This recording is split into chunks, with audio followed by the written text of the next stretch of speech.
Sili. Siling green. Oh my God! It was at this moment that he knew.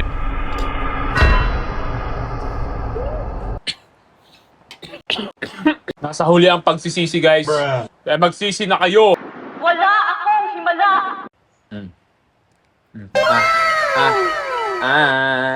Akin to. Why are you crying? Delight to the Lord always. Let's pray.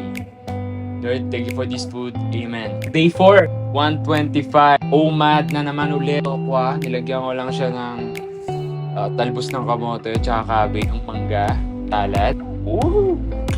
Mansana, cucumber, tapos olives, may apple cider, tapos meron tayong rice. Tapos ang pinaka-cute sa lahat, ayan o, yan! Swan apple, gawa ni Mylene. Kung gusto niyo magpagawa ng ganito,